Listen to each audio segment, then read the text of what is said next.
que la periocilíndrica podría ser esférico menos 10 combinado con un cilindro menos 2 por, vamos a poner más 2 para hacerlo más complicado, por 90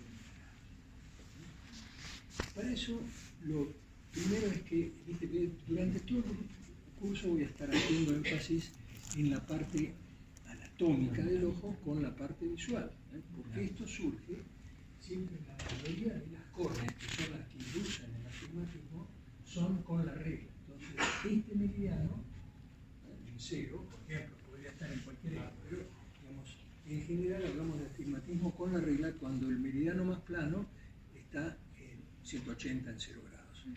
La naturaleza nos hizo así por la formación de los párpados genéticamente fuimos hechos que el meridiano vertical es el más corto y más cóncavo. Entonces, generalmente este es 0 y este es el de 90. Entonces, en general, yo voy a poner ahora 2 radios de curvatura después en la clase teórica. Hemos hecho un twist. En la clase teórica de hoy va para el martes porque el licenciado Gabriel Martín no puede venir. Entonces, damos hoy banco óptico y después vamos a repasar un poquito. Entonces, una condición típica sería un radio 42 y un radio, voy a poner acá 3 para hacerlo más espectacular, y 45. Después veremos que 42 y 45, si voy muy rápido ustedes me detienen, esto se corresponde con un 804 milímetros y esto con un 750. ¿Por qué? Porque el oftalmómetro, que es un aparato que en realidad mide radios, los expresa en milímetros. Pero los constructores, venga, porque así vamos completando un poquito el grupo. Después voy girando con esto, o me quedo un ratito más.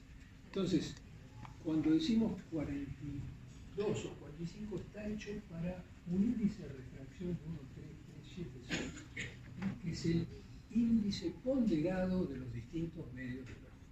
¿Sí? Entonces, si aplicamos una fórmula que la vamos a aprender, pero en principio es potencia igual a n menos 1 sobre r, ahí nos sale 42 y 45. Ahora, cuando nosotros decimos esto así, vemos que acá tiene que haber una correspondencia en la corrección con la curvatura. O sea, un ojo más curvo es más miope, o sea, tiene más poder convergente. Un ojo menos curvo tiene menos poder convergente. Estoy simplificando al máximo. Es decir, si yo tuviera esto, yo tengo que decir, caramba, ¿cómo es esto? Entonces, ahora vamos a ver que en realidad lo ideal es expresarlo como que esto es un menos 7 está por acá y el menos 10 está por acá. Y ahora les quiero explicar, o sea, este que es el más curvo, es menos 10, el otro es menos 7. Entonces, en principio, yo les puedo decir que esto va a ser igual a un esférico menos 7 combinado con un cilindro menos 3 en el contrario. Primera explicación. En óptica, cuando hablamos del eje, siempre estamos diciendo, porque estamos hablando de cilindros, y el cilindro es un cuerpo que forma un foco, ¿no?, en una línea completa. Solamente cuando es un esfero-cilindro puede estar combinado lógicamente con una esfera, y entonces sí, nos da en dos ejes. Pero entonces, en este caso, cuando nosotros decimos cilindro, eje en cero, estamos diciendo que la potencia está en el meridiano de 90, o sea, justo en el opuesto. Por eso es que es ideal que esto es un menos 7 acá y un menos 10 acá. Esto es una explicación nada más que después la vamos a ahondar durante las clases teóricas, pero digamos, lo interesante es cómo se pasa de una fórmula a la otra. O sea, habiendo entendido de que yo puedo expresarlo así o así, tenemos que pensar cómo hacemos para expresar esto de que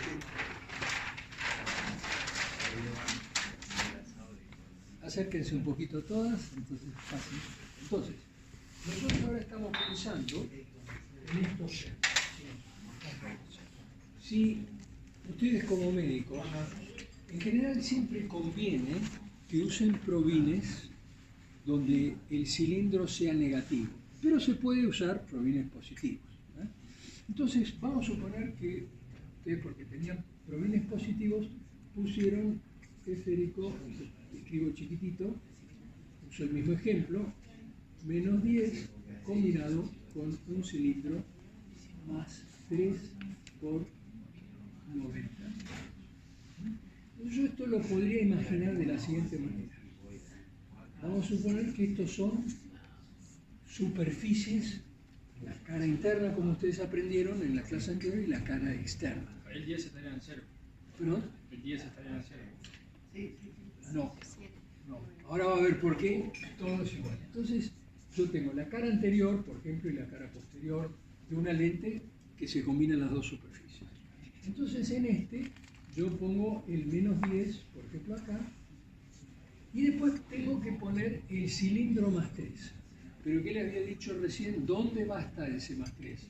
¿En el eje de 90 o en el de 0? Acá. O sea que acá yo voy a tener un más 3 y acá cerito. Yo después, cuando estemos en las clases prácticas efectivas, van a medir con un lensómetro y van a ver qué pinta tiene. Entonces, esto evidentemente me da menos 7 en este meridiano y menos 10 acá. Pero a mí se me podría decir yo, no, mire, yo no lo quiero escribir así, yo lo quiero escribir como un menos 7, pero ahí el cilindro, o sea, esta es la parte esférica, esta es la parte cilíndrica. Tengo que poner ahora un menos 3. ¿Dónde lo pondría? El menos 3 acá. ¿Sí? Entonces esto yo lo escribo, vamos a ponerlo por acá, esférico menos 7 combinado con cilindro menos 3. O sea, esto sí ya es materia de examen, así como les dije que toda la formación de imágenes y todo eso vamos a ser mucho más tolerantes. Siempre lo hemos sido. Y hay un montón de preguntas teóricas, los cuales a ustedes les permite llegar fácilmente a los... Son 100 puntos, ¿sí? ¿Qué tal? Son 100 puntos en total de, digamos, de esos 100 puntos. Son, no me acuerdo ahora cuántas preguntas son, pero cada pregunta tiene como también subpuntajes, porque a veces no aciertan completamente. Yo les explico esto porque una de las preocupaciones siempre ha sido, después de tantos años de estudio, ¿y cómo paso el examen? ¿No? Porque estamos pasando tan rápido por encima todo que... Bueno, las inversiones sí es algo que ustedes tienen que saber. ¿Escribir de las dos maneras entonces? Exactamente, de 3 maneras. Ahora se lo escribo más difícil. ¿En la receta también? ¿Se puede escribir Exactamente, exacto. Entonces ahora volvemos a ver si es lo mismo. Menos 7 menos 3 me da menos 10 de vuelta, como yo les dije, en el meridiano, que es el más convexo y que por lo tanto es el más miope, ¿correcto? O el menos hipermétrope, cualquiera de las dos cosas. O sea, es el que produce menos convergencia. ¿Sí? ¿Me van siguiendo hasta ahí? ¿Usted que más o menos se entiende? ¿Seguro? Sí, por ahí es una oftalmóloga. Bueno, hay una tercera fórmula que no se usa casi nunca, que es poner el menos 10 directamente acá arriba, con un 0, y combinarlo con otro. Esta sería la fórmula, estas dos son esferocilíndricas, y esta sería la bicilíndrica, ¿correcto? Entonces acá puede haber un cilindro menos 10 y un cilindro menos 7. Y que también vuelven a dar menos 10 y menos 7. Y esto se escribe cilindro menos 10 en 0 grados y cilindro menos 7 en 90. Pero en general se usan estas dos. Y yo les voy a pedir que durante todo este curso solamente usemos la fórmula con el cilindro negativo. Durante todas las, sobre todo la clase del martes, ustedes van a ver que por qué para la lente de contacto, para el cálculo de lentes de contacto, es mucho más práctico estar trabajando con el cilindro negativo. En principio es muy fácil de entender y ya se lo adelanto. En general, volvamos a recordar, para los que llegaron recién, estamos explicando una córnea que, por ejemplo, acá tiene un radio 42 y acá uno 45. Podría ser cualquier otro radio. Simplemente destaco que hay una diferencia de 3 dioptrías. El oftalmómetro un poquito fue inventado por Helmholtz y otros desarrolladores y Gullstrand querían en realidad sacar la corrección completa del ojo, pero lo único que podían hacer es más o menos calcular la presencia del astigmatismo, porque, claro, bueno, me estoy adelantando, tendríamos que primero ver el ojo esquemático para poder entender cómo interviene cada uno de estos factores, que son lo que vamos a ver. Pero me interesa que esto, desde un punto de vista práctico, ustedes lo entiendan, y que siempre, cuando hagan la refracción, como uno de los chequeos fundamentales es ver si los radios de curvatura se corresponden. ¿Alguno de ustedes usa el autorrefractómetro? ¿Todos? ¿Vio la tirita que sale? Fíjense siempre que va a decir, ¿vio? Cuando están los radios, que sean muy, muy similares a el astigmatismo corneal. No iguales, y les voy a explicar después durante las clases teóricas por qué no, porque en realidad estamos usando un índice de refracción ponderado de los distintos medios.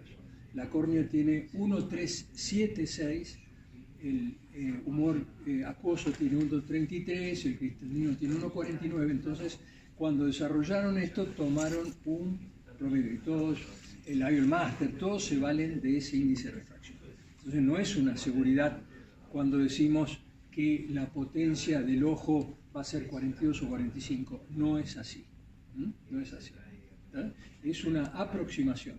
Tanto es así que, por ejemplo, para la queratomileusis usamos, mucho más complicado de entender esto, pero usamos el índice de la córnea porque lo que nos interesa es modificar la córnea. Entonces ahí se aplican otros criterios. ¿Bien? Entonces, lo fundamental es que ustedes comprendan y que para todas las clases vamos a elegir el índice la transformación o la inversión también se llama, con la expresión, es siempre esférico-cilíndrica, pero con el cilindro negativo. Sea negativa o positiva, aunque sea un más 10 con un cilindro más 2, bueno, pasamos a más 12 con un cilindro menos 12. ¿Sí? Eso es fundamental para, un poquito como anticipo, quería decirles, porque esto en la práctica después lo vamos a estar viendo. Y por supuesto, hay una cosa que a ustedes les va a encantar por su simplicidad. ¿Quiénes han usado un lensómetro alguna vez, un frontofocómetro o lensómetro? ¿Todos? ¿Quién no ha usado un lensómetro? Es un aparato que se pone un cristal y se mire dentro de la grabación. ¿No lo ha usado nunca? No. Bueno, entonces eso es muy importante que lo practiquen. Después yo, si usted no estaba, lo vuelvo a hacer un poco, estaba tratando de ganar tiempo, porque el gran problema, y por eso lo extraordinario de Gabriel, que ha tratado de comprimir todo, pero después me di cuenta que había una... Entonces ahí, si ustedes pueden, yo les he puesto algunos ejercicios que están muy bien explicados en YouTube, mucho mejor que lo hemos explicado nosotros, pues están con todo detalle, cómo interviene el índice de refracción, el ángulo de incidencia, el ángulo refractado y algunos ejercicios. Así que háganse algunos de esos ejercicios. Aunque no es fundamental para la prueba, pero aprobarlo siempre agrega puntos. ¿Sí? De todas maneras, el lensómetro, para usted, doctora, que no tiene experiencia, es un aparato que uno pone la lente, Gabriela estuvo mirando, mostrando, entonces uno enfoca y lo que pasa es que es como que el aparato está en cero. Cuando le ponemos una lente, es decir, hay una imagen testigo que se ve que puede ser de distinta naturaleza. Muchas veces son así puntitos, y otras veces son como franjas. A mí me gusta más el de franjas porque se ve muy bien, además de la potencia, la calidad de la lente, porque a veces no se ve turbio. Eso, cuando lo vean, se van a dar fácilmente cuenta. Entonces, en realidad, lo que hace el frontofocómetro es que en una posición sola, cuando la lente es esférica, aparece todo esto bien nítido. Pero a veces aparecen nítidas solamente estas franjas y estas otras. Por supuesto que esto puede estar en 0 y 90 o puede estar en 45 y 135, pero siempre están divididos por 90 grados. Y eso es una cosa que también tienen que tenerla, pónganla ahí de reserva por un minuto porque es muy importante tenerla en cuenta. Entonces, ¿cómo se lee adentro? Bueno, es fantástico porque tiene una escala en donde el medio está 0, ¿sí? Entonces, pongámosle que para arriba, puede ser al revés, ¿no? Están los negativos y para abajo están los positivos. Entonces, si tuviéramos que leer, vamos a suponer que esto es positivo, esto es negativo. Entonces, ustedes tienen que leer un esférico más 2, llegan en la escala hasta acá y leen más 2. Facilísimo. Ustedes tienen un menos 7, bueno, no importa, menos 7, llegan hasta ahí y no. Pero se complica un poquito cuando ustedes tienen dos lecturas, ¿no? Entonces, vamos a suponer que ustedes por un lado leyeron más 2, y una de las imágenes les quedó clara. Y después tuvieron que subir hasta el menos 7. Claro, vamos a sacar el menos 7 por una posición, serían 9 dioptrías de astigmatismo. Vamos a poner en lugar de menos 7, vamos a poner un menos 3, que es más realista. Igual es un astigmatismo altísimo. Entonces ustedes enfocan y se van a encontrar con que un esférico más 2. Se desplazan hasta que vuelven a hacer foco y hacen foco en menos 3. ¿Cuánto se ha avanzado? 5 casilleros. Entonces esto es cilindro. Menos 5. ¿Y por qué menos 5? Porque me fui en la dirección del menos. Si en cambio yo hubiese hecho esférico menos 3, habría hecho cilindro más 5, pero en el contraeje. Y el eje se lo está dando al mismo tiempo las rayitas esas. Entonces no tienen problemas en interpretar. Cuando llega un paciente cualquiera, como vamos a hacer en las prácticas, ponen ahí, lo leen y ya tienen un punto de partida. Entonces, lo que hemos aprendido de esta charla son dos cosas importantísimas. Una, que los radios de curvatura no solamente nos dan con aproximación los ejes, 0,90, 45, 135, y que estos siempre tienen que estar separados por 90 grados. Ahora vamos a contestar la pregunta, ¿y qué pasa si no están separados por 90 grados? Siempre el aparato les va a dar siempre 90 grados. Y lo otro que han aprendido es que el lensómetro les da al mismo tiempo la inversión, y que ustedes pueden usarla, y que nosotros les estamos pidiendo que ustedes usen. Después, durante la clase teórica, veremos por qué nos conviene usar eso.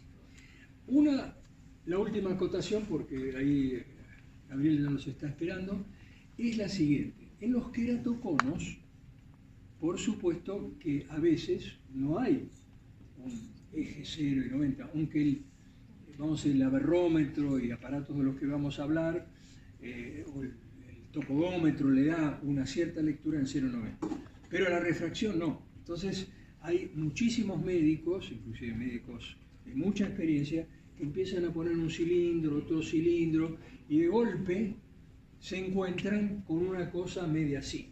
Cilindro, acá arrugado, cilindro menos 3 por 40 grados, combinado con cilindro menos 7 por 80 grados. Estoy inventando cualquier cosa.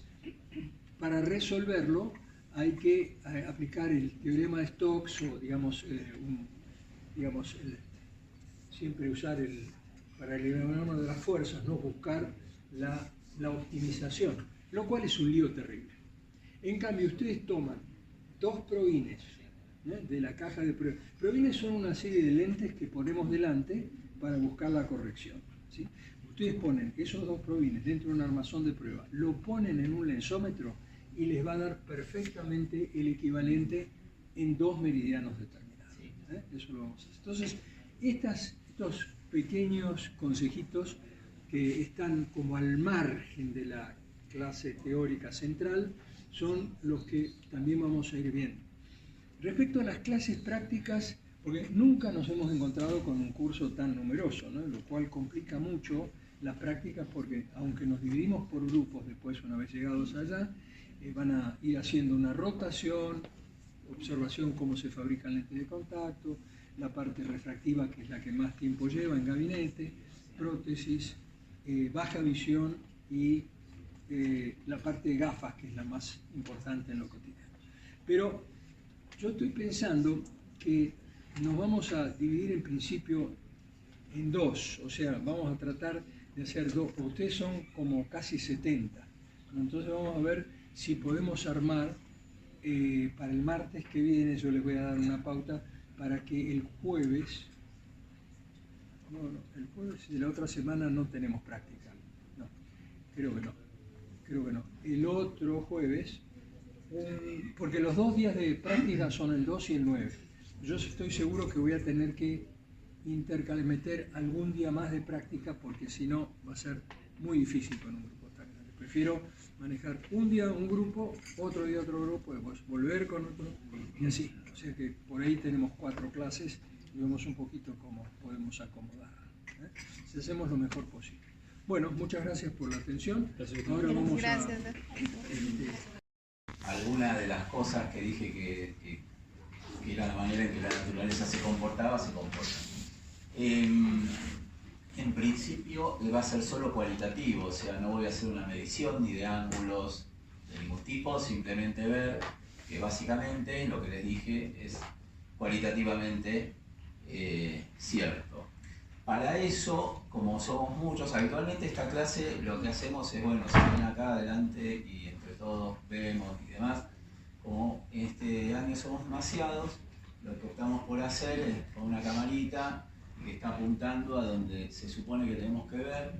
Eso tiene un problema y es que la cámara tiene ganancia automática, entonces como está todo oscuro, levanta la ganancia, pixela todo, se ve más o menos, con lo cual la mitad la van a ver y la otra mitad la van a tener que imaginar. Vamos a hacer primero todo lo que tiene que ver con óptica geométrica. Espejos, vamos a ver qué pasa con lentes, positivas y negativas, y después vamos a hacer prisma para que vean la reflexión total, y después ya vamos a hacer 2 experimentos muy cortitos con láser para que ustedes vean cómo se comporta un haz de luz cuando atraviesa una ranura que es razonablemente pequeña. Y razonablemente pequeña significa comparable a la longitud de onda de la luz, o más o menos. Y ese fenómeno son fenómenos de óptica física, que como vimos el martes, es donde pensar o tratar de sacar alguna hipótesis sobre la naturaleza de la luz cobra importancia. Y en este caso, la interpretación ondulatoria sería la más adecuada para describir los fenómenos. Bueno, ahora entonces, básicamente tenemos, ahí estamos, una fuente de luz que es esta, que tira como si fuese un conjunto de rayos paralelos. Tenemos esto que oficia de pantalla, se ve mi dedo, sí, perfecto. Entonces, lo que vamos a ver primero es qué pasa si, lo obvio, que si hago incidir este conjunto de rayos de luz sobre un espejo plano. ¿Sí? Esto se mueve, básicamente estamos haciendo todo en 2 dimensiones, pero básicamente voy a rotar el espejo plano. Si uno pudiera trazar la normal, la recta normal es la recta perpendicular al plano tangente del punto donde inciden los rayos. Si uno hiciera eso, podría, y tuviese un transportador como usamos en la secundaria, pueden medir que el ángulo de incidencia de la luz y el ángulo con el que se refleja son idénticos. ¿Está bien? Ahora bien, podemos complejizar más la historia y utilizar un espejo cóncavo. ¿Ven? ¿Ven lo que les digo? ¿Se acuerdan que hablamos de foco real, de foco virtual? Fíjense, acá no se ve por la lupa. ¿Ahora se ve? Fantástico. Ese punto es el foco. En este caso, los rayos están incidiendo de manera oblicua. Significa que voy a tener algo de coma como aberración. Pero este foco es un foco real. O sea, ¿qué quiere decir? Que ustedes pueden ver los rayos de luz cruzándose. Es independiente del objeto que los está produciendo. Quiere decir que ustedes no necesitan ver a través del espejo para ver dónde se cruzan los rayos. ¿De acuerdo? De hecho, si esta luz fuese suficientemente intensa, ustedes acá podrían encender un papel.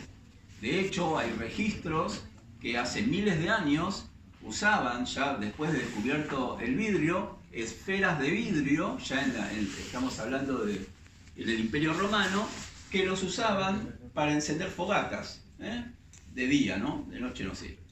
Bien, entonces ahí vemos cómo esto, yo roto el espejo, no sé si se llega a ver siempre o lo estoy tapando con mi mano, la imagen, dígame, ¿sí? Bueno, acá no creo que dé la resolución de la cámara, pero el rayo que esté incidiendo más abajo de todos, más en el extremo, más acá abajo, más cercano a la mesa, está torciéndose un poquito más que los demás, y eso pasa porque empieza a no valer la teoría paraxial de rayos, que es la que me dice que todos pasan por el foco, bla, bla, bla. ¿Sí? O sea, si uno hace las cuentas como las tiene que hacer, resulta ser que en la periferia, o cuando los rayos vienen muy torcidos, las lentes y los espejos no se comportan de la manera en que se explica. ¿Sí? ¿Está bien? Y eso es producto de que la teoría paraxial de rayos empieza a hacer agua, pero bueno, uno siempre lo puede calcular con todo detalle, ¿no? No es rocket science esto, pero sí que el foco empieza a desdibujarse un poco. ¿Está bien? Bueno, ahora vamos a ver lo otro. ¿Qué pasa con un espejo que sea, en este caso, convexo? No sé si se llegan a ver los rayos. Sí. Acá arriba ven en forma de abanico. Si uno se tomase el trabajo de prolongar cada uno de los rayos hacia atrás, hacia la zona del espejo, encontraría que esas prolongaciones se cruzan en un punto.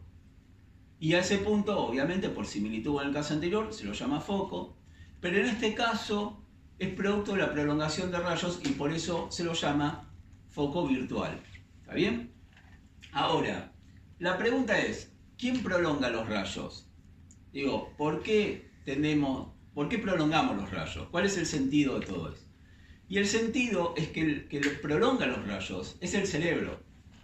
O sea, naturalmente, si viene un conjunto de rayos en forma de abanico de algún lado, el cerebro tiende a pensar no que se está reflejando en un espejo, tiende a pensar que hay una fuente puntual de donde estos rayos emergen. ¿Se acuerdan los que vinieron a la clase pasada que hablamos del charco de agua en el asfalto que nunca lo pisamos? ¿Quién es el que está proyectando ese pedazo de cielo en el asfalto? Es el cerebro nuestro. Nos hemos adaptado para pensar que la luz viaja en línea recta. ¿De acuerdo?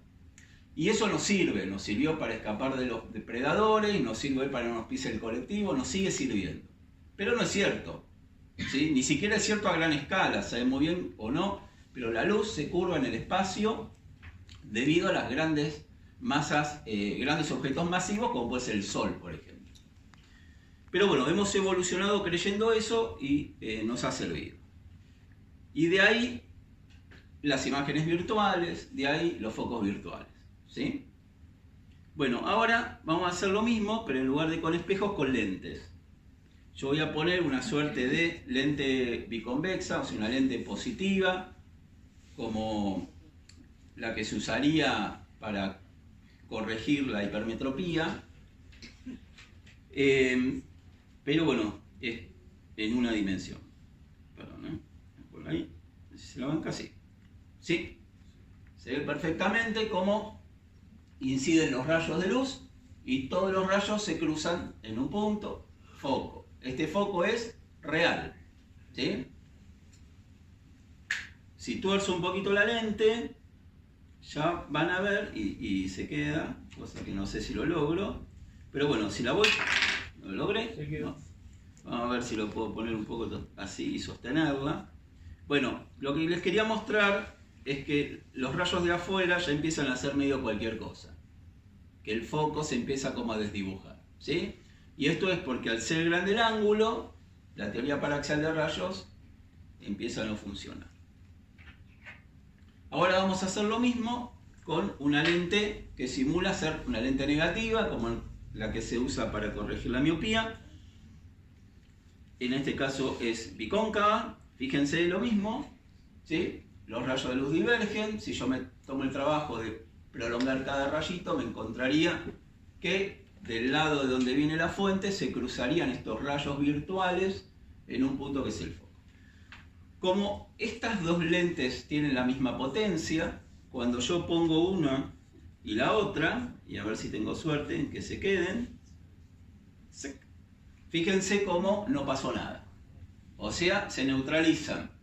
Una es positiva, la otra es negativa, y cuando pongo las dos, debido a que se trata de lentes de idéntica potencia, lo que sucede es que se neutralizan. ¿De acuerdo? si yo les dijera a ustedes, díganme de qué potencia es esta lente, ¿ustedes qué harían? Y el punto focal hasta el... O pondría una lente contraria hasta que se neutralice y ahí... Y si no tenés lente, Ah, bueno, ahí no sé. Y el largo. ¿qué hacen? Supónganse que tienen una regla. Y el largo desde la lente al punto focal. Claro, medimos la distancia de la lente al punto focal. Esa distancia acá, supongamos, deben ser 15 centímetros más o menos, por decir algo. 15 centímetros. ¿Qué hacemos? Expresamos eso en metros, ¿sí? O sea, nos da 0,15 y hacemos 1 dividido eso. Entonces 1 dividido 0,15, perdón, eso es más o menos 6, ¿sí? ¿Está bien? Y entonces esa sería la potencia de la lente, ¿sí? Fíjense, la pueden calcular, es más, la estoy adivinando, pero no creo que le esté errando por mucho, digamos, ¿sí? ¿Está bien? Esa es la manera que la pueden calcular. La lente negativa ya es más lío, porque deberían prolongar cada rayo y ver y hacer la misma cuentita, pero digamos, tienen que hacer esa prolongación. Bueno, y para terminar con la parte refractiva, acá tengo un prisma. Lo muestro acá, así. Entonces, fíjense cómo el otro día les contamos que en un prisma los rayos de luz se doblan, desvían su trayectoria, siempre acercándose a la base. ¿De acuerdo? Entonces, fíjense, yo voy a poner un prisma, voy a poner de este modo. Fíjense que no les he mentido, ¿sí? Fíjense que los rayos se tuercen para arriba porque la base está arriba, si el vértice del prisma está para abajo. Cuando ustedes tienen que prescribir prisma, recuerden que la flechita, para ustedes el indicador, la punta de la flecha es la base del prisma. Por eso por convención, podría ser la otra, pero sí, la convención es que es la base del prisma. ¿Está bien?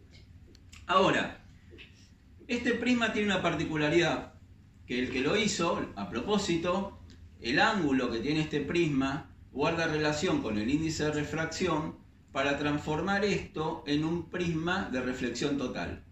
Entonces, si nosotros hacemos incidir la luz sobre el prisma, fíjense que, bueno, se me escapa porque esto está muy abierto, se escapa el rayo de abajo y de arriba, pero fíjense como todos los rayos prácticamente están apuntando para abajo, ¿sí? ¿Se ve eso?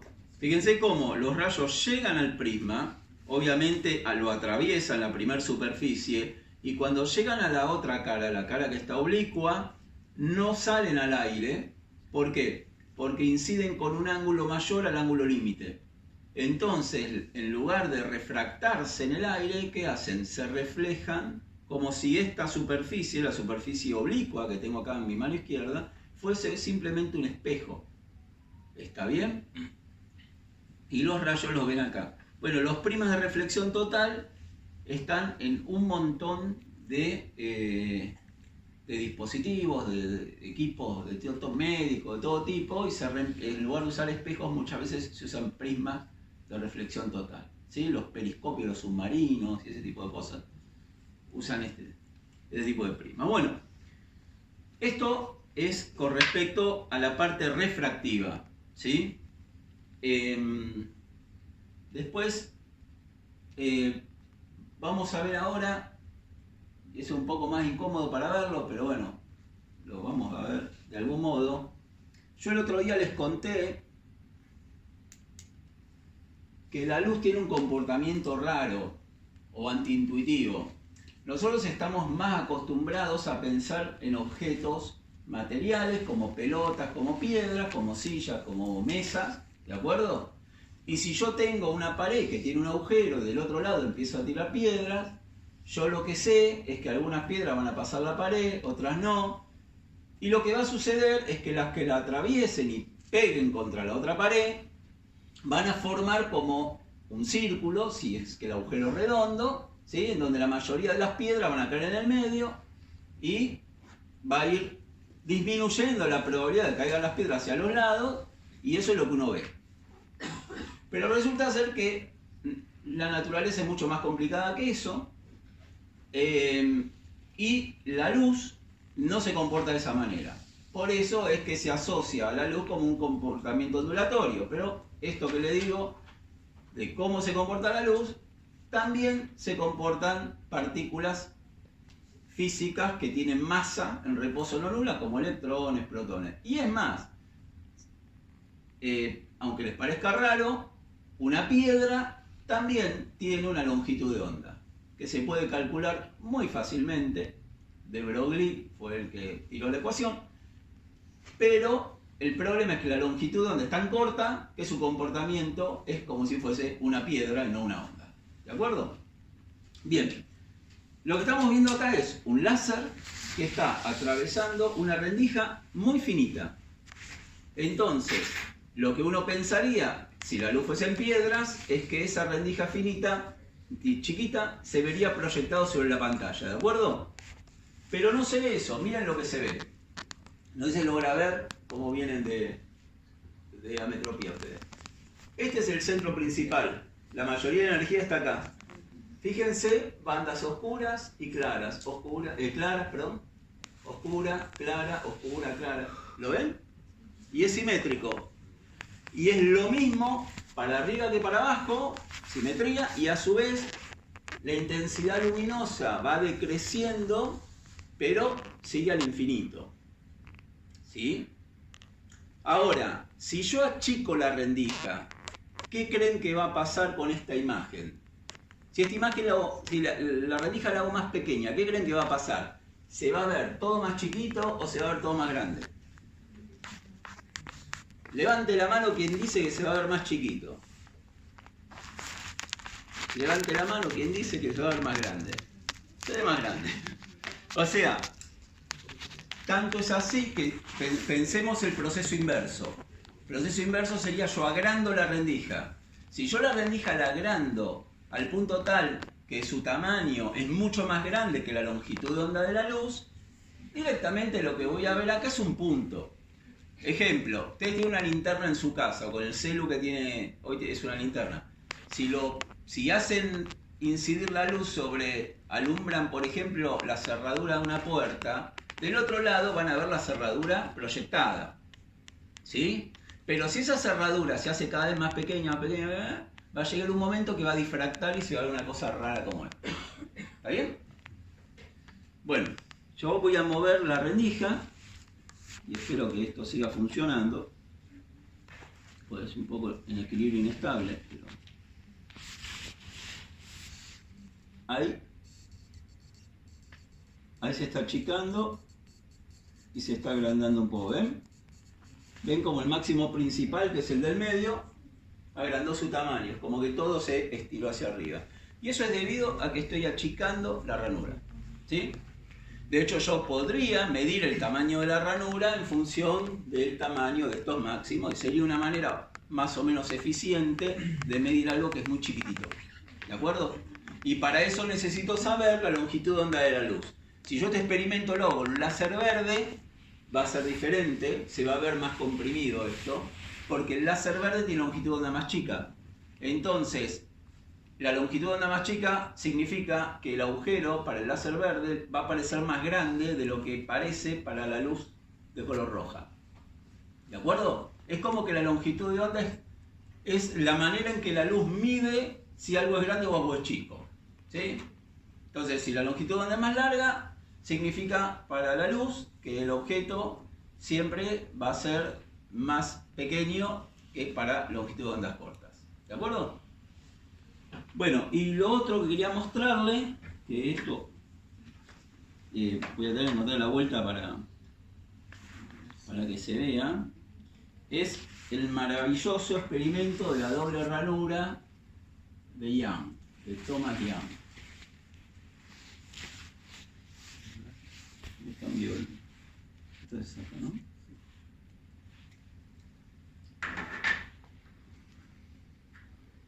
Vamos a ver si calza más o menos.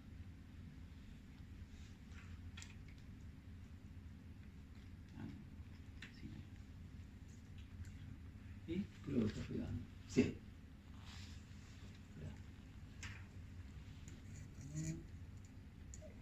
Fíjense. Acá, fíjense, ¿ven los máximos, los mínimos? ¿Ven que hay zonas del espacio que están iluminadas y entre medio zonas que no? Esto es producto, se llama el fenómeno de interferencia. ¿Qué está pasando ahí? Acá tengo un láser y tengo dos ranuras muy pequeñas, muy juntitas. Entonces, hay luz que sale de una de esas ranuras y hay luz que sale de la otra ranura. Cuando esa luz viaja por el espacio y llega acá, resulta ser que donde se ve el color de luz, lo que está pasando es que los dos haces de luz que salen cada uno de cada rendija interfieren constructivamente, se suman. Y cuando llegan a este lugar, a la zona oscura, es porque están llegando pero interfieren destructivamente, o sea, se restan. ¿De acuerdo? Y ese fenómeno es un fenómeno propio de aquellas cosas que tienen un comportamiento ondulatorio. Pero como les dije el otro día, el martes, la materia también hace esto. Si yo agarro y revoleo electrones contra un cristal, lo que voy a ver son patrones de difracción o de interferencia, como esto. Y como les dije el otro día, experimento se ha hecho, si uno trata de mirar por cuál de las dos rendijas está pasando el fotón, que es la partícula de luz, como explicamos el otro día, resulta ser que cuando yo le pongo el equipito este que me dice si el fotón pasa por una ranura o por la otra, esto que yo veo acá se transforma y cambia. Por el simple hecho de que yo estoy observando el fenómeno para saber por dónde pasa el fotón. Esa es la magia del universo que habitamos y que es perfectamente explicada por la mecánica cuántica, ¿no? Así que bueno, ¿qué es lo que nos quedó? ¿No? Me gustaría una... Sí. No sé si tenemos la gente. Podemos hacer ¿Proyectar? el proyector, sí. Porque, y como les Ya decía, sé, repasen un poco la formación de imagen, ¿no? La posición de los distintos lentes. Esta es una posición muy clásica que conocemos todos del proyector. Sí. Entonces me mira para acá Sí, no voy a cambiar todo, así. y después por ahí le hacemos La vueltita. unos dos cuentas, Sí, sí. porque yo les conseguí ahí unos programas. Genial.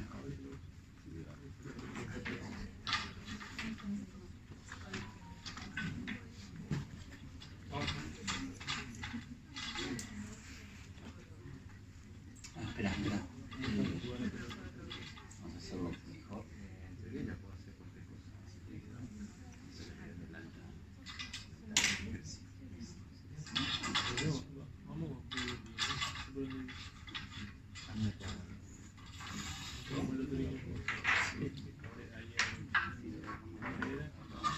Espera, vamos a poner la lente y vemos de forma imagen.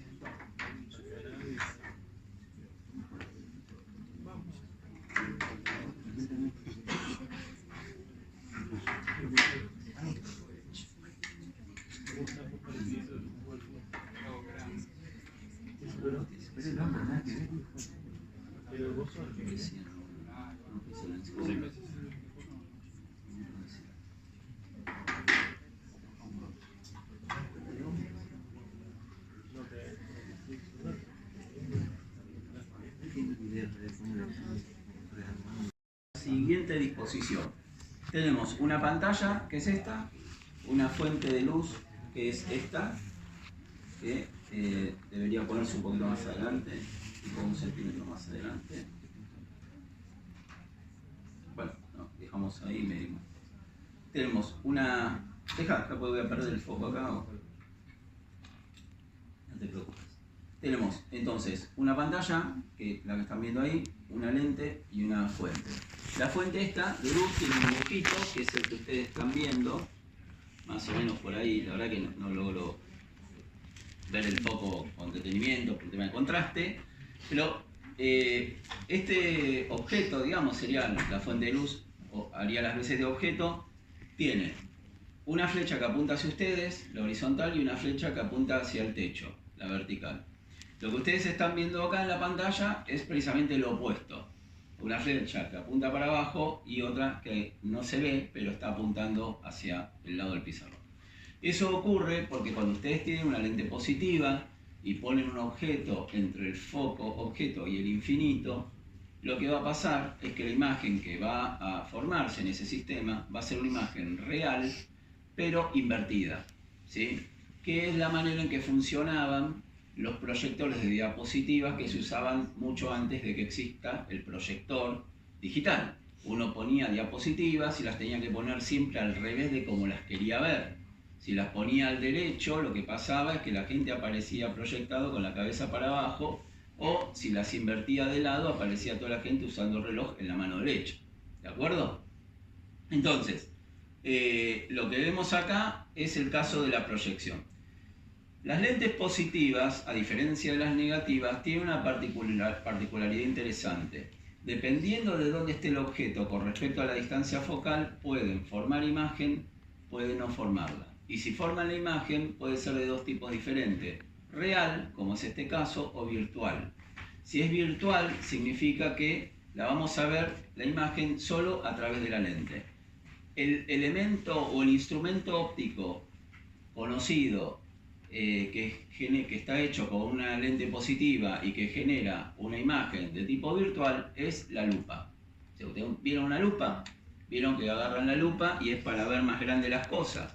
Las imágenes de una lupa, o sea, de una lente positiva, cuando el objeto está entre el foco y la lente, son derechas, porque vieron que no invierte la lupa, son virtuales, porque lo pueden ver solo a través del vidrio, no pueden ver esa imagen en otro lado, y son más grandes, ¿de acuerdo? Y por eso se usa para magnificar. Bien, uno podría, esto es más o menos aproximado, pero yo podría decir acá que la fuente de luz está aproximadamente a 13 centímetros de la lente, ¿sí? Y que la pantalla donde se está formando el foco está aproximadamente a 70 centímetros, ¿sí? La pregunta es, ¿cuál es la potencia de la lente? ¿La podemos calcular? ¿Se acuerdan ustedes? Me hacen recordar 13 centímetros entre el objeto y la lente, 70 centímetros entre la pantalla y la lente. 1 dividido 0,7 sería la potencia. No, la tenemos que calcular. O sea, no me da para calcularla mentalmente. Ahora la escribimos, ¿sí? Entonces, este es un típico ejemplo en donde uno hace este experimento, acá la incógnita puede ser la potencia de la lente, y bueno, vamos a calcularla, ¿sí? Vamos a ver de qué se trata. Otra manera que ustedes podrían hacer para calcular la potencia de la lente, mucho más fácil, es agarran la lente, si están con una fuente de luz muy lejana, ¿sí? Por ejemplo el sol, ustedes pueden agarrar y buscar a qué distancia tienen foco. Entonces se forma el foco, ¿sí? Entonces cuando hacen eso, ustedes esa distancia, ahí sí, la expresan en metros, hacen 1 dividido eso y tienen la potencia.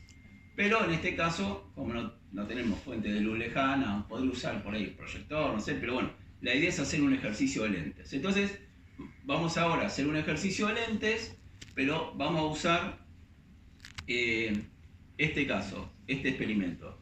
Entonces, este es uno. Podríamos, acá yo tengo otra lente que no sé la potencia,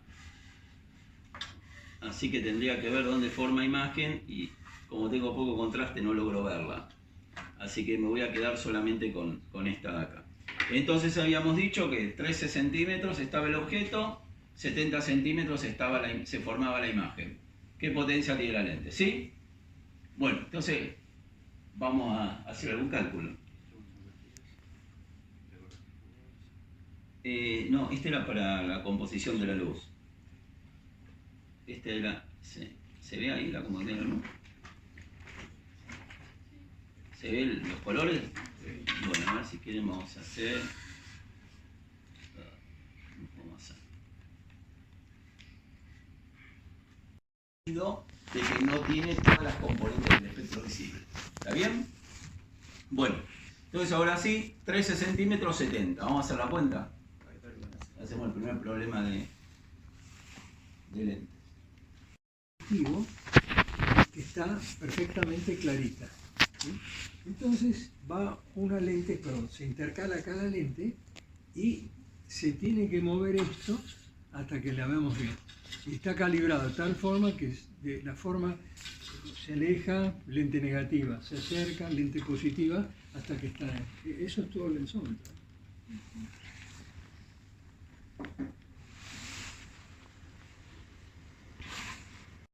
De descarte, que era esta, en donde básicamente significa lo siguiente.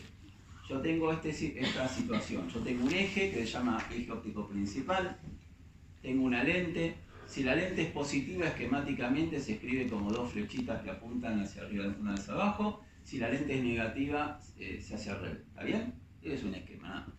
Entonces habíamos dicho que, por ejemplo, si esta es la distancia focal, este es la foco imagen y foco objeto, porque este es el espacio de imágenes y este del objeto, yo pongo un objeto acá y hago un trazado de rayos, entonces yo sé que el rayo que incide paralelo al eje óptico principal, que es este, se va a refractar pasando por el foco. Bueno, y la red, pero supongan que pase por el foco. Y el que, por ejemplo, apunta al centro de la lente, va a seguir derecho y en algún momento y no se va a desviar. ¿Sí? Entonces, esto dentro del marco de las lentes delgadas.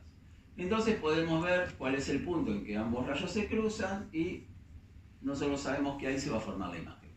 ¿Está bien? Bueno, ahora, esta distancia es la distancia de llamada X. Esta distancia, desde el objeto hasta la lente, es la que llamamos como X'. ¿Está bien? Y la distancia focal F es esta distancia que está acá. ¿Está bien? Entonces, solo por un tema de convenciones, cuando hay una ecuación en física, tiene que haber un sistema de convenciones de signos. Las convenciones acá son que el lado izquierdo es negativo y todo lo que está al lado derecho es positivo. ¿Está bien? Bueno, entonces, vamos al problema que vimos recién. Nosotros, ¿qué es lo que medimos? Nosotros medimos la distancia que había entre el objeto y la lente.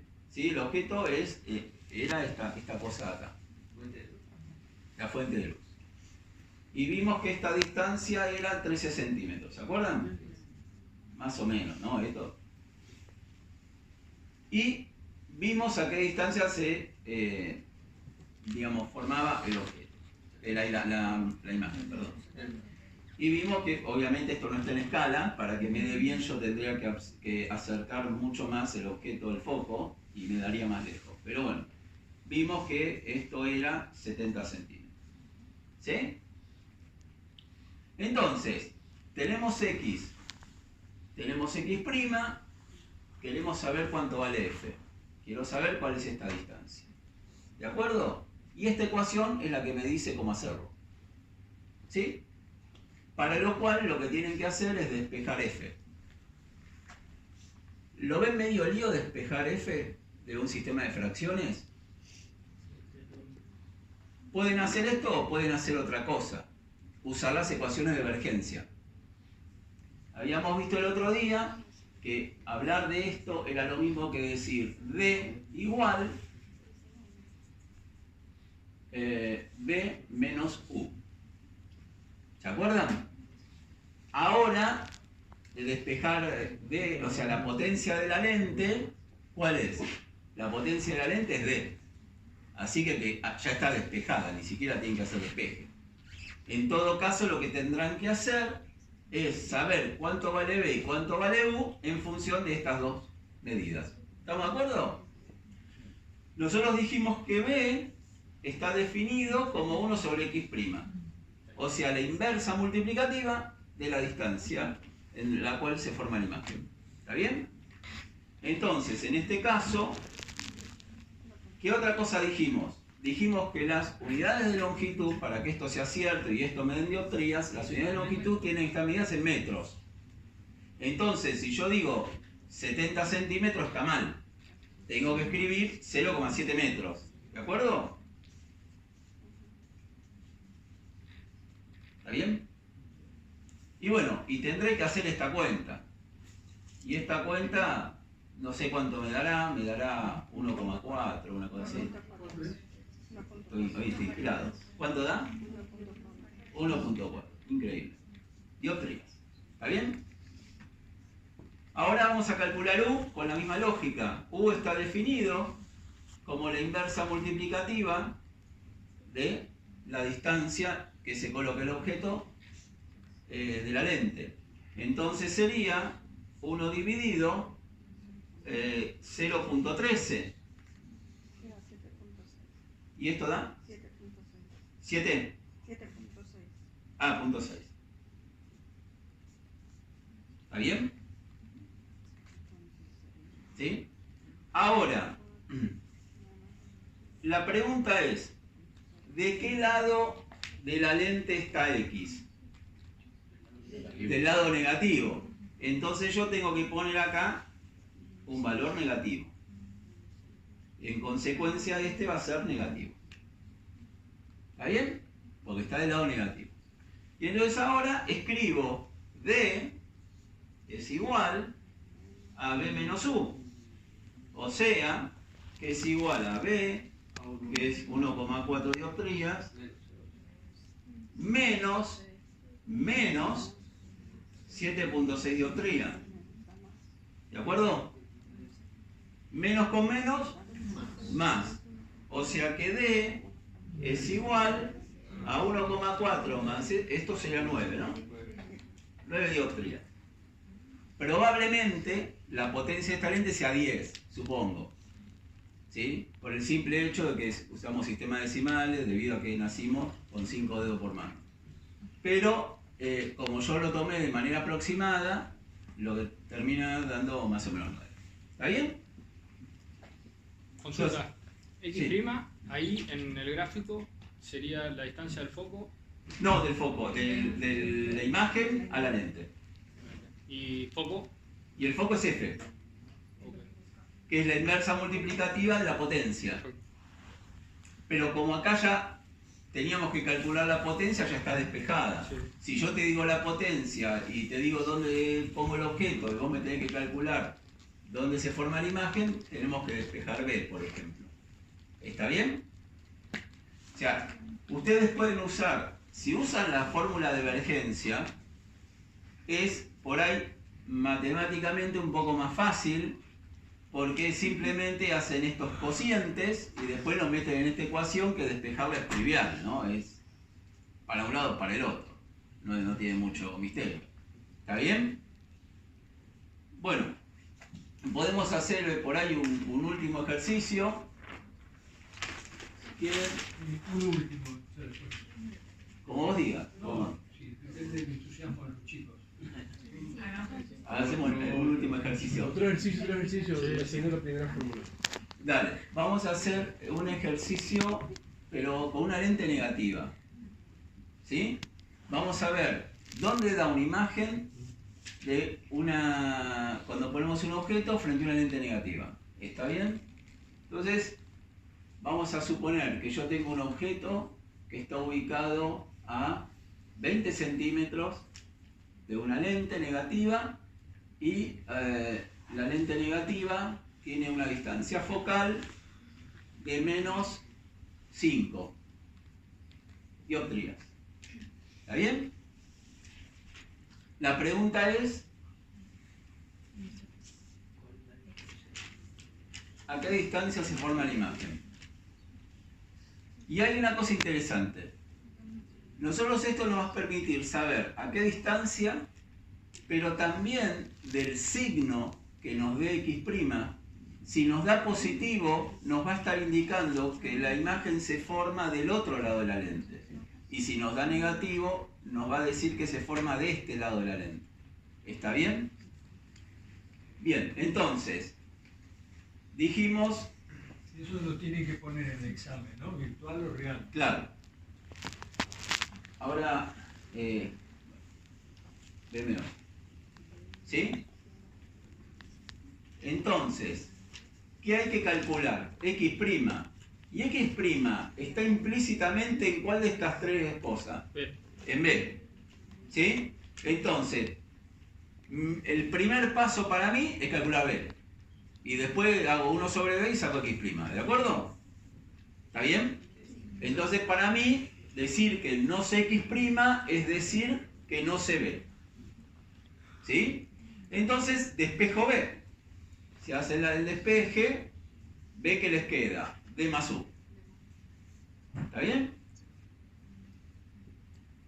Fíjense una cosa interesante que ya podemos ver de esta ecuación. U es siempre negativo. ¿Estamos de acuerdo? Porque está del lado izquierdo de la lente. U tiene el signo de X, que es la distancia a la cual se pone la lente del objeto de la lente. ¿Estamos de acuerdo? Entonces, U es siempre negativo. D, en el caso de una lente negativa, es siempre negativo. ¿Estamos de acuerdo? Si yo sumo un número negativo con otro número negativo, ¿me va a dar qué? Un número negativo. ¿Qué me dice esto? Que B siempre va a ser negativo. Y si B es siempre negativo, ¿qué significa? Que la imagen siempre se va a producir del lado del objeto. Y quiere decir eso, que la imagen es siempre virtual. ¿Estamos de acuerdo? Si D fuese positivo, porque la lente es positiva, pueden pasar tres cosas diferentes. Por ejemplo, que esto sea igual a esto, pero esto es negativo, entonces esto se hace 0. Eso significa que no hay imagen, porque B es 0 y 1 sobre B está indeterminado. ¿Sí? Puede ser que este sea más grande que este, el módulo, y en ese caso esto es positivo, que es el caso que vimos recién. La imagen es real. Y puede ser que este sea más chico que este, el módulo, y que esto sea negativo, o sea la imagen virtual. Con esta ecuación y sabiendo los signos ya sabemos que las dos lentes se van a comportar diferente. En un caso, en la lente negativa siempre la imagen va a ser virtual, y en la lente positiva puede ser virtual, como es el caso de la lupa, real, como es el caso del proyector que vimos recién, o no formarse imagen. ¿Está bien? Volvamos al problema este. Entonces, ya despejamos B, que sabemos que implícitamente contiene X', que es lo que queremos saber. Vamos a calcular D. D dijimos que está definido como la inversa multiplicativa de F. Y esto es igual entonces a 1 dividido menos 5. Dioptría. Recuerden que dioptría es 1 sobre metro, con lo cual esto me va a quedar metro. Entonces es 0,2 metros. Negativo. ¿Está bien? Ahora vamos a calcular U. U está definido como la inversa multiplicativa de la distancia. Y esto es igual a 1 dividido 20 centímetros. Pero el 20 centímetros negativo. Entonces menos 0,2 metros. ¿Estamos bien? D es 1 sobre F. Está bien, pero la verdad que no, está mal. Yo puse F acá y esto no es F, esto es D. ¿Sí? Perdón. O sea, esto es D. Ya directamente les di la potencia, no les dije a qué distancia se formaba. Así que esto olvídense. ¿Sí? O sea, acá les calculé F, o no hace falta F, porque la ecuación que vamos a usar es esta. ¿Sí? Y D ya se los di. Entonces, esta cuentita sí la tenían que hacer. Que es, ¿dónde da U? Y esto que me da 5, ¿no? Menos 5. Entonces, finalmente me queda que B es igual a ¿cuánto? A menos 5 más U más menos 5. De nuevo. ¿Está bien? Más por menos, menos, y este es igual a 10. menos 10 dioptrías. ¿Sí? Ahora, ¿esto qué es? La vergencia imagen. ¿Sí? ¿Pero qué me pidió el problema? Calcular X'. Entonces, yo sé que X' va a ser la inversa multiplicativa de la vergencia imagen. O sea, al revés. Entonces, esto termina siendo 1 dividido 10 negativo, ¿sí? Esto es igual a 0,1 metros negativos. Y este negativo, lo que me dice es que la imagen se forma del lado del objeto y es virtual. Y el 0,1 metros sería 10 centímetros al costado de la lente. ¿Está bien? Otra cosa importante, siempre la imagen en una lente negativa, y eso también se puede mostrar matemáticamente fácil, se forma entre la lente y el objeto, siempre en el medio. ¿Está bien? En cambio, la imagen virtual de una lente positiva se forma detrás del objeto. Cuando ustedes usan una lupa y quieren ver algo, lo ven más grande, pero también lo ven un poquito más lejos. Lo que pasa que lo que aleja no es tanto en comparación a lo que agranda. Entonces hay un verdadero agrandamiento aparente angular, ¿sí? Que es lo que importa. Pues si me la aleja la agranda, pero la aleja mucho, es como que no sirve para nada. ¿De acuerdo? ¿Está bien? Bueno, nada, este es un poco el típico ejercicio que se les puede llegar a tomar. ¿Sí? Igual cualquier duda, estamos a disposición. ¿A dónde?